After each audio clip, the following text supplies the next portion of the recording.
ನಮಸ್ಕಾರ ವಿದ್ಯಾರ್ಥಿಗಳೇ, ಗಣಿ ಎಜು ಎಕ್ಸ್ಪರ್ಟ್ ಯೂಟ್ಯೂಬ್ ಚಾನಲ್ಗೆ ಸ್ವಾಗತ.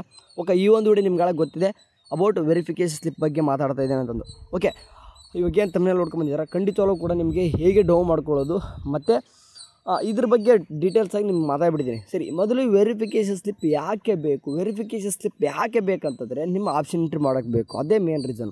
ಇಲ್ಲಿ ಕಾಣಿಸ್ತಕ್ಕಂಥ ಮೂರು ಏನು ಕಾಣಿಸ್ತಿದ್ದಾವೆ ಅಂತಂದರೆ, ಈ ಮೂರು ಇಂಪಾರ್ಟೆಂಟ್ ನಿಮ್ಮ ಒಂದು ಆಪ್ಷನ್ ಎಂಟ್ರಿ ಮಾಡೋಕ್ಕೆ ಮೂರು ಬೇಕಂತಂದರೆ ಹೇಳ್ದಂಗೆ ಈ ಮೂರು ಬೇಕಂತಂದರೆ ಈ ಮೂರು ಎಲ್ಲಿರ್ತದೆ ಅಂದರೆ ವೆರಿಫಿಕೇಷನ್ ಸ್ಲಿಪ್ಪೇ ಇರ್ತದೆ.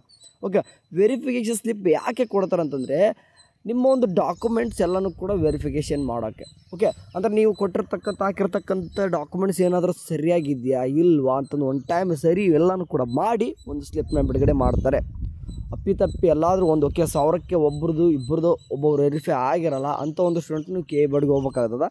ಆ ರೀತಿ ಎಲ್ಲರೂ ಕೂಡ ಆಗಲ್ಲ ಅಂದ್ಕೊಂಡಿದ್ದೀನಿ. ನಾನು ಹೇಳ್ತಾ ಇರೋದು 1000ರಲ್ಲಿ ಇಬ್ಬರಿಗೆ ಆಗಿರಲ್ಲ, ರಿಮೈನಿಂಗ್ ಎಲ್ಲ ಥಿಂಗ್ಸು ಕೂಡ ಆಗಿರ್ತದೆ. ನಿಮ್ಮೊಂದು ವೆರಿಫಿಕೇಷನ್ ಸ್ಲಿಪ್ ಆನ್ಲೈನೇ ಬರ್ತದೆ. ಓಕೆ, ಮೊದಲು ಹೇಳ್ಬಿಡ್ತೀನಿ, ಕೆಲವೊಂದು ಸ್ಟೂಡೆಂಟ್ ಬರ್ತಾರೆ ನಾನು ವೆರಿಫಿಕೇಷನ್ ಮಾಡಿಸಿಲ್ಲ ಏನು ಮಾಡಬೇಕಂತ ಕೇಳ್ತಾರೆ. ಸೊ ಹಂಗಾಗಿ ನಿಮ್ಗೆ ಹೇಳ್ತೀನಿ ನಾನು, ನೀವು ವೆರಿಫಿಕೇಷನ್ ಸ್ಲಿಪ್ಪು ಅಂದರೆ ವೆರಿಫಿಕೇಷನ್ ಮಾಡಿಸೋ ಅವಶ್ಯಕತೆ ಇಲ್ಲ ನಿಮ್ಮ ಡಾಕ್ಯುಮೆಂಟ್ಸ್ದು.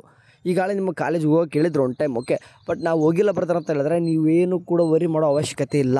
ಕೆಲವೊಂದಿಷ್ಟು ಸ್ಟೂಡೆಂಟ್ ಏನಂತಂದರೆ ತಮ್ಮ ಒಂದು ಕ್ವಾಟ ಕ್ಲೇಮ್ ಮಾಡ್ಕೊಳ್ಳೋಕ್ಕೆ, ಕೆಲವೊಂದು ಹೇಳ್ತಿದ್ರು ತಮ್ಮ ಒಂದು ಕ್ವಾಟನ ಕ್ಲೇಮ್ ಮಾಡ್ಕೊಳ್ಳೋಕ್ಕೆ ಕಾಲೇಜಿಗೆ ಹೋಗಿ ವೆರಿಫೈ ಮಾಡಬೇಕಿತ್ತು. ಆ ಒಂದು ವೆರಿಫಿಕೇಷನ್ ಕೆಲವೊಂದು ಸ್ಟೂಡೆಂಟ್ ಮಾಡಿಸಿದ್ರು, ಕೆಲವೊಂದು ಸ್ಟೂಡೆಂಟ್ ಮಾಡಿಲ್ಲ ಅಂದರೂ ಬರೋಗಿಲ್ಲ, ನಿಮ್ಮದು ಏನೂ ಕೂಡ ಆಗಿರಲ್ಲ. ಕೆ ಇದವ್ರು ಏನು ಮಾಡ್ತಿದ್ದಾರೆ ಅಂತಂದರೆ ನಿಮ್ಮ ಅಪ್ಲಿಕೇಶನ್ ಹಾಕುವಾಗ ಕೆಲವೊಂದಿಷ್ಟು ಡಾಕ್ಯುಮೆಂಟ್ಸ್ ಏನು ಮಾಡಿದ್ದಾರೆ, ಡೀಟೇಲ್ಸ್ ಎಲ್ಲನೂ ಕೂಡ ಆ್ಯಡ್ ಮಾಡಿದ್ದಾರೆ. ಓಕೆ, ಅವನ್ನೆಲ್ಲನೂ ಕೂಡ ಏನು ಮಾಡ್ತಿದ್ದಾರೆ ಅಂತಂದರೆ ಕೆ ಇದವರು ಈಗ ಲೈಕ್ ಎಕ್ಸಾಂಪಲ್ ಯಾವುದೋ ಒಂದು ಇನ್ಕಮ್ ಸರ್ಟಿಫಿಕೇಟಪ್ಪ, ಈಗ ಇಲ್ಲಿ ವೆರಿಫಿಕೇಷನ್ ಸ್ಲಿಪ್ ತೋರಿಸ್ಕೊಂತ ಮಾತಾಡ್ಬಿಡ್ತೀನಿ ನಿಮಗೆ. ಲೈಕ್ ಎಕ್ಸಾಂಪಲ್ ಈಗ rural quota Kannada medium HK ಇದಿಷ್ಟು ಹೋಗಿ JK ಇದು ಜಮ್ಮು ಕಾಶ್ಮೀರ ಮೈಗ್ರೆಂಟ್ ಮತ್ತು ಸ್ಪೆಷಲ್ ಕ್ಯಾಟಗರಿ ಇಷ್ಟು ಬೇಕಂತಂದರೆ ಅದ್ರ ತಕ್ಕನಾದಂಥ ಒಂದು ಡಾಕ್ಯುಮೆಂಟ್ಸ್ ಇರ್ತದೆ. ನೀವು ಹಳೆ ಅಪ್ಲಿಕೇಶನ್ ಹಾಕೋಗಿ ಎಲ್ಲನೂ ಕೂಡ ಮಾಡಿದ್ರೆ. ಸೊ ಹಂಗಾಗಿ ಏನಾಗುತ್ತೆ ಅಂತಂದರೆ ಇವು ಎಲ್ಲನೂ ಕೂಡ ಏನಪ್ಪ ಅಂತಂದರೆ ಕೇದವರು ಆ ಬೋರ್ಡ್ಗೆ ಅಂತಂದ್ರೆ ಲೈಕ್ ಎಕ್ಸಾಂಪಲ್ ಏನಂತಂದರೆ ಈಗ ಅಂದರೆ ಹೈದರಾಬಾದ್ ಕರ್ನಾಟಕ ಈಗ ವೆರಿಫೈ ಮಾಡೋಕ್ಕೆ ಅದ್ರದ್ದೊಂದು RD ನಂಬರ್ ಇರ್ತದೆ. ಆ ಒಂದು RD ನಂಬರ್ ವೆರಿಫೈ ಮಾಡಿ ಪೆಚ್ಚಡ್ ಆದಾಗ ಡೀಟೇಲ್ಸ್ ಎಲ್ಲ ಕೂಡ ಬಂತಂದರೆ ನಿಮ್ದು ವೆರಿಫೈ ಆಗಿರ್ತದೆ, ಎಸ್ ಅಂತ ಇರ್ತದೆ. ಓಕೆ, ಈ ಸ್ಟೂಡೆಂಟ್ ನೋಡಿ ವೆರಿಫಿಕೇಷನ್ ಸ್ಲಿಪ್ ಕೊಡೋದು ಉದ್ದೇಶ ಇದೆ. ಅಂದರೆ ನೀವು ಏನೇನು ಕ್ಲೇಮ್ ಆಗಿದ್ದೀರಾ, ಲೈಕ್ ಎಕ್ಸಾಂಪಲ್ ಅಲ್ಲ ನಂದು ಕನ್ನಡ ಮೀಡಿಯಮ್ ಇದೆಯಾ ಇಲ್ಲ ರೂರಲ್ ಮೀಡಿಯಮ್ ಇದೆಯಾ ಅಂತ ನಿಮ್ಗೆ ಗೊತ್ತಾಗೋದು ಹೆಂಗಂತಂದರೆ ವೆರಿಫಿಕೇಷನ್ ಸ್ಲಿಪ್ ಬಿಟ್ಟಾಗ ಗೊತ್ತಾಗ್ತದೆ. ಓಕೆ, ಲೈಕ್ ಎಕ್ಸಾಂಪಲ್ ಈಗ SNK ಕೊಟ್ಟರೆ ನೀವು ಎಲ್ಲರೂ ಕೂಡ ಎಲಿಜಿಬಲ್ ಇರಲ್ಲ. ಯಾರೆಲ್ಲ 8 ಲಕ್ಷಕ್ಕಿಂತ ಕೆಳಗಡೆ ಇದ್ದು ಇನ್ಕಮ್ ಸರ್ಟಿಫಿಕೇಟ್ ಇರ್ತದೋ ಆ ಒಂದು ಇನ್ಕಮ್ ಸರ್ಟಿಫಿಕೇಟ್ ನೀವು RD ನಂಬರ್ ಹಾಕಿರ್ತಿರಲ್ಲ, ಹಂಗಿದ್ರು RD ನಂಬರ್ ನೋಡ್ಕೊಂಡು ಯಾವ ರೀತಿ ಮಾಡ್ತಾರೆ ವೆರಿಫೈ ಮಾಡ್ತಾರೆ. ಆ ಒಂದು 8 ಲಕ್ಷಕ್ಕಿಂತ ಕೆಳಗೆ ಇದ್ದರು ಅದು ಕೂಡ ನಿಮ್ಮ ವೆರಿಫಿಕೇಷನ್ ಸ್ಲಿಪ್ಪಲ್ಲಿ ಎಸ್ ಅಂತ ಬರ್ತದೆ. ಅಂದರೆ ನೀವು ಏನೇನೆಲ್ಲ ಒಂದು ಕ್ಯಾಟಗರಿ ನಿಮ್ಮ ಒಂದು ಕ್ವಾಟ ಹೊಸದಾಗಿ ಸ್ಪೆಷಲ್ ಕ್ಯಾಟಗರಿ ಈ ರೀತಿ ಎಲ್ಲನೂ ಕೂಡ ಒನ್ ಟೈಮ್ ಅಂತಂದರೆ ನಿಮ್ಗೆ ಡೀಟೇಲ್ಸ್ ಎಲ್ಲನೂ ಕೂಡ ಬೇಕಂದ್ರೆ ಸ್ಲಿಪ್ ಬರಬೇಕು. ಇನ್ನೂ ಕೂಡ ಬಂದಿಲ್ಲ. ಲೈಕ್ ನೋಡಿ ನಿಮ್ದು ಎಲ್ಲನೂ ಈಗ ಅಂದರೆ ಈಗ ಕೆಲವೊಂದಿಷ್ಟು ಹುಡುಗರು SC ST ಅಥವಾ OBC 3 ಈ ರೀತಿ ಎಲ್ಲ ಕೂಡ ಇದ್ದಾಗ ಕೂಡ ಕೆಲವೊಂದಿಷ್ಟು ಅಂದರೆ ನಿಮ್ಮೊಂದು ಕ್ಯಾಸ್ಟ್ ಸರ್ಟಿಫಿಕೇಟ್ ಅಪ್ಲೋಡ್ ಮಾಡಿರಲ್ಲ. ಓಕೆ, ನಿಮ್ಮ ಇನ್ಕಮ್ ಅಪ್ಲೋಡ್ ಮಾಡಿರಲ್ಲ. ಸೊ ಹಂಗಾಗಿ ಏನಾಗ್ತದೆ, ನೀವು ಕ್ಯಾಸ್ಟ್ ಅಪ್ಲೋಡ್ ಮಾಡಿಲ್ಲ ಅಂತಂದ್ರೆ ನೀವು ಕ್ಯಾಟಗರಿ ಎಷ್ಟಿದಾಗ ಬರಲ್ಲ, ಜನರಲ್ದಲ್ಲಿ ಬಂದ್ಬಿಡ್ತೀರ. ಅಂದರೆ ಜನರಲ್ ಮೆರಿಟಲ್ಲೇ ಸೀಟ್ ತೊಗೋಬೇಕು.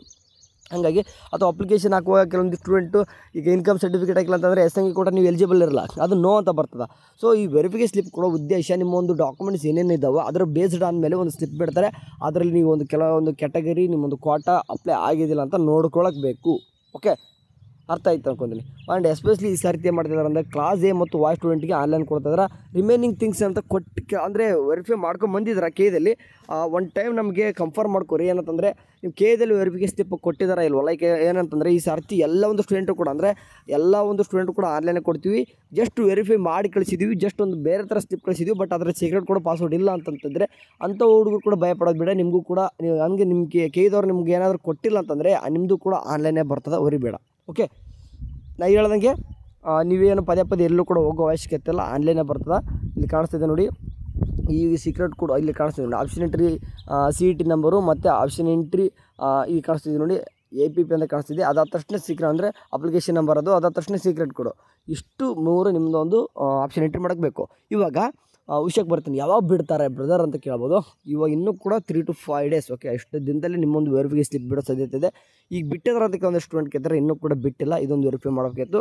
ಆ್ಯಂಡ್ ಬಿಟ್ಟಾದ ತಕ್ಷಣ ಯಾವ ರೀತಿ ನೀವು ಲೈಕ್ ಡೋ ಮಾಡ್ಕೊಳ್ಳೋದು ಈ ರೀತಿಯಾಗಿ ನೋಡಿ. ಹೋದ ವರ್ಷದ ಇದು 2024 ವೆರಿಫಿಕೇಷನ್ ಸ್ಲಿಪ್ ಬಿಟ್ಟಾಗಿ ಯಾವ ರೀತಿ ಕೊಡ್ತಾರೆ ಅಂತಂದರೆ ಈ ರೀತಿಯಾಗಿ ಒಂದು ಲಿಂಕನ್ನು ಕೊಡ್ತಾರೆ. ಓಕೆ, ಈ ಲಿಂಕನ್ನು ಕೊಟ್ಟಾದ ತಕ್ಷಣ ಏನು ಮಾಡಬೇಕು ಅಂತಂದರೆ ಇಲ್ಲಿ ಕಾಣಿಸ್ತಿದೆ ನೋಡಿ, ಒಂದು ಅಪ್ಲಿಕೇಶನ್ ನಂಬರ್ ಹಾಕಿ ಆ್ಯಂಡ್ ನಿಮ್ಮ ನೇಮ್ ಹಾಕಬೇಕು. ನೇಮು ಎಲ್ಲನೂ ಕೂಡ ಹಾಕೋ ಅವಶ್ಯಕತೆ ಇರಲ್ಲ. ಫಸ್ಟ್ 5 ಲೆಟರ್ ಹಾಕಿದರೆ ಸಾಕು. ಅದಾದ ತಕ್ಷಣ ನಿಮ್ಮ ಡೇಟ್ ಆಫ್ ಬರ್ತ್ ಆಗಬೇಕು. ಕ್ಯಾಪ್ಚಾ ಇಲ್ಲಿ ಕಾಣಿಸ್ತಿದ್ದಿಲ್ಲ, ಈ ಕೆಳಗಡೆ ಕ್ಯಾಪ್ಚಲ್ಲಿ ಎಂಟರ್ ಮಾಡಿ ಡೌನ್ಲೋಡ್ ವೆರಿಫಿಕೇಷನ್ ಸ್ಲಿಪ್ ಓದ್ಬಿಟ್ರೆ ಸಾಕು. ಈ ರೀತಿಯಾಗಿ ಇಲ್ಲಿ ಕಾಣಿಸ್ತಿದ್ದೀನಿ, ಈಗ ಮಾಡ್ಕೊಂಡಿದ್ದೀನಲ್ಲ, ಈಗ ಒಂದು ಸ್ಲಿಪ್ ಕಾಣಿಸ್ತಿದೆ ನೋಡಿ, ಬೇಕಾದ್ರೆ ತೋರಿಸ್ತೀನಿ ನಿಮಗೆ. ಓಕೆ ವೆಯ್ಟ್, ಓಕೆ ಈ ರೀತಿಯಾಗಿ, ಓ ಮೈ ಸಾರಿ, ಇಲ್ಲಿ ಕಾಣಿಸ್ತಿದ್ದಲ್ಲ ಈ ರೀತಿಯಾಗಿ ಏನಂತಂದರೆ ನಿಮ್ಮ ಒಂದು ವೆರಿಫಿಕೇಷನ್ ಸ್ಲಿಪ್ ಏನು ಮಾಡ್ತದೆ ಅಂತಂದರೆ ನಿಮ್ಮ ಒಂದು ಸ್ಕ್ರೀನ್ ಮೇಲೆ ಅಥವಾ PDF ಮೂಲಕ ಏನು ಮಾಡ್ತದೆ ಹೊರಗಡೆ ಬರ್ತದೆ. ಇದನ್ನ ಬಿಟ್ಟಾದ ತಕ್ಷಣ ನಾನು ನಿಮ್ಮ ಪದೇ ಪದೇ ಹೇಳ್ತಿದ್ದೀನಿ, ಒಂದು ಸ್ಕ್ರೀನ್ಶಾಟ್ ಹೊಡೆದಿಟ್ಕೋರಿ ಅಥವಾ ಈ PDF ಡೌನ್ ಮಾಡ್ಕೊಂಡು ಒಂದು ಕಡೆ ಇಟ್ಕೊಂಡಿರಿ. ಆ್ಯಂಡ್ ಹೇಳ್ದಂಗೆ ಇವು ಸೀಕ್ರೆಟ್ ಕೋಡು ಪಾಸ್ವರ್ಡ್ ಯಾರಿಗೂ ಕೂಡ ಶೇರ್ ಮಾಡುವಾಗಿಲ್ಲ. ಓಕೆ, ಆ್ಯಂಡ್ ಇದನ್ನು ಸಾಧ್ಯ ಆಗ್ತಂದರೆ ಎಲ್ಲರೂ ಒಂದು ಕಡೆ ತೆಗೆದಿಟ್ಕೋರಿ. ಯಾಕಂದರೆ ಸ್ವಲ್ಪ ದಿನ ಇರ್ತದೆ, ಆಮೇಲೆ ಲಿಂಕ್ ಡಿಆಕ್ಟಿವೇಟ್ ಆಗ್ತದೆ, ಮತ್ತೆ ಸ್ಲಿಪ್ ಸಿಗೋಲ್ಲ. ಹಂಗಾಗಿ ಒನ್ ಟೈಮ್ ಎಲ್ಲ ಸ್ಟಾರ್ಟಿಂಗ್ ಎಲ್ಲ ಎಷ್ಟು ಸೈತಾರ ಡೌನ್ ಮಾಡ್ಕೋಬೋದು. ಬಟ್ ಸ್ವಲ್ಪ ದಿನ ಆದ ತಕ್ಷಣ ಲಿಂಕ್ ಡಿಆಕ್ಟಿವೇಟ್ ಆಗ್ತದೆ, ಅವಾಗ ಸ್ಲಿಪ್ ಡೌನ್ ಮಾಡ್ಕೊಳಕ್ಕೆ ಹೋದ್ರೆ ಬರೋಲ್ಲ. ನಿಮ್ಗೆ ಆಲ್ರೆಡಿ ಒಂದಿದ್ದರೆ ಸಾಕು, ನಿಮ್ಮ ಹತ್ರ ಒಂದು PDF ಇದ್ರೂ ಕೂಡ ಸಾಕು. ಈ ಅಡ್ಮಿಷನ್ ಟೈಮ್ ಒಳಗೂ ಕೂಡ ಬೇಕಾಗ್ತದೆ, ಇವನ್ ಇದನ್ನು ಕೇಳ್ತಾರೆ ಒಮ್ಮೆ. ಹಂಗಾಗಿ ಹೇಳ್ತಾ ಇದ್ದೀನಿ, ಎಲ್ಲನೂ ಕೂಡ ಇಂಪಾರ್ಟೆಂಟೇ, ಪ್ರತಿ ಸ್ಟೆಪ್ಸು ಕೂಡ ನಮ್ಮ KCETಲಿ ಇಂಪಾರ್ಟೆಂಟೇ. ಅಪ್ ಟು ಅಡ್ಮಿಷನ್ ಆಗೋರು ಕೂಡ ನೀವು ಜಾಗರೂಕರಾಗಿರಬೇಕು. ಓಕೆ ಸರ್, ಇದಿಷ್ಟು ನಿಮ್ಗೆ ಹೇಳೋದಾಗಿತ್ತು. ಆ್ಯಂಡ್ ಸ್ಲಿಪ್ ಬಿಟ್ಟಾಗ ಖಂಡಿತವಾಗ್ಲೂ ಕೂಡ ನಮ್ಮ ಚಾನಲಲ್ಲಿ ತಿಳಿಸ್ತೀನಿ. ಅಲ್ಲಿವರೆಗೂ ಚಾನಲ್ ನೋಡ್ತಾರೆ. ಟೇಕ್ ಕೇರ್, ಬಾಯ್.